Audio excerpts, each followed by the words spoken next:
The Hidden History of Racism in America. A 250-year conspiracy. This is not just history. Imagine building a mansion on a graveyard, then pretending the bones underneath don't exist.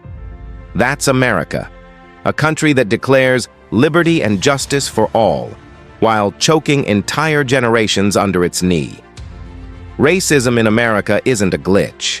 It's not just a product of ignorance, hate, or fear. It's a blueprint, crafted, reinforced, and quietly upgraded over 250 years. Tonight, we're revealing the truth they hide in textbooks, sugarcoat in classrooms, and bury in polite conversation. How race itself was invented to divide and conquer. How slavery turned into segregation, then into mass incarceration. And why today's inequality isn't accidental. It's a well-oiled machine still running smoothly. They want you to believe it's all in the past, that we've come so far. But if you step back and follow the money, the power, the laws, you'll see the same machinery grinding on, just with newer parts. This isn't a history lesson.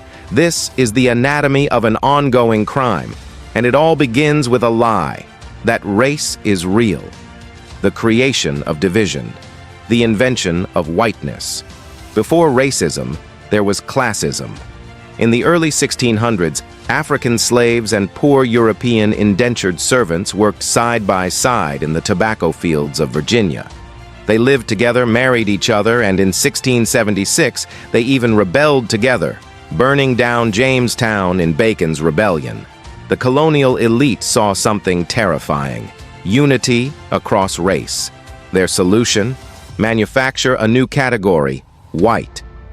In just a few decades, interracial marriages were outlawed. Poor whites were given land, tools, and legal privileges. Harsh slave codes separated black and white lives forever. This wasn't a natural evolution.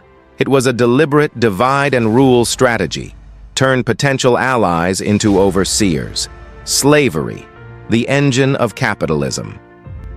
By the 1800s, America's economic backbone wasn't freedom. It was forced labor. In 1860, enslaved people were worth $3.5 billion, more than all U.S. banks, railroads, and factories combined.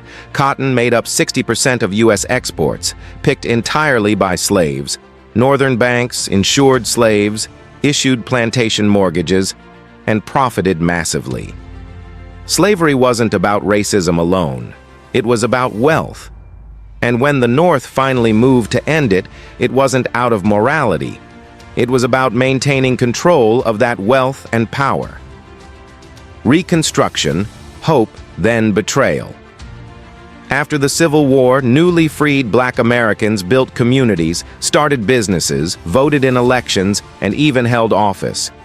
But in 1877, a backroom political deal, the Compromise of 1877, gave Rutherford Hayes the presidency in exchange for pulling federal troops out of the South. Without protection, black progress was erased overnight. Jim Crow laws legalized apartheid white mobs, burned black towns. Over 4,000 lynchings were recorded between 1877 and 1950. Freedom had been given, and just as quickly it was stolen. The system evolves. Jim Crow legalized terrorism. Jim Crow wasn't just about separate water fountains. It was a complete system of control. Sundown towns in the North threatened black people with death if they stayed overnight. In 1921, white mobs destroyed Black Wall Street in Tulsa, Oklahoma, killing 300 and leveling 600 black-owned businesses. The FBI's COINTELPRO labeled civil rights leaders as threats, surveilling, imprisoning, and assassinating them. This was not random racism. It was state-sanctioned repression. The drug war, slavery 3.0. In 1994, Nixon's domestic policy chief, John Ehrlichman, admitted, "We knew we couldn't make being black illegal, so we criminalized their communities through drugs." The results were catastrophic. Though black people use drugs at similar rates to whites, they're 3.5 times more likely to be arrested. 1 in 3 black men will be incarcerated in their lifetime. Private prison companies boomed into a multi-billion-dollar industry. This was mass incarceration by design. A new form of enslavement, legalized by the 13th Amendment's exception clause, except as punishment for a crime. Redlining, displacement, and digital racism. Even after the Civil Rights Act of 1964, racism evolved. Redlining denied black families home loans in undesirable neighborhoods, locking them out of generational wealth. Schools remained segregated through funding formulas and district lines. Urban renewal projects bulldozed black communities in the name of progress. And now, in the digital age, facial recognition software misidentifies black faces at an error rate 35 times higher than whites. Hiring algorithms downgrade black-sounding names, predictive policing floods black neighborhoods with surveillance. The racism didn't go away, it got smarter. The modern plantation, prisons as plantations. The Louisiana State Penitentiary, better known as Angola, sits on a former slave plantation.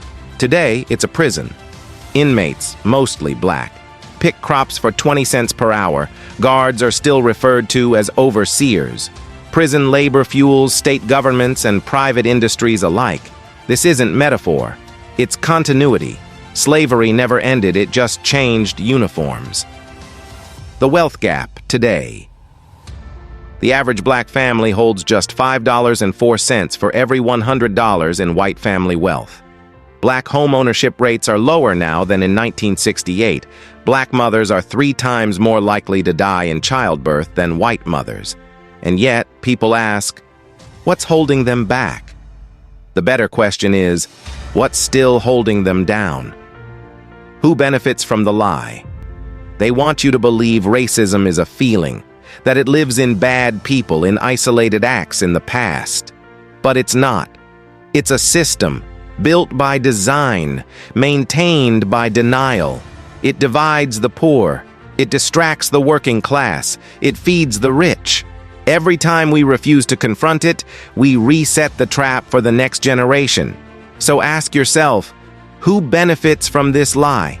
And then ask the real question, what are we willing to do to finally break the machine?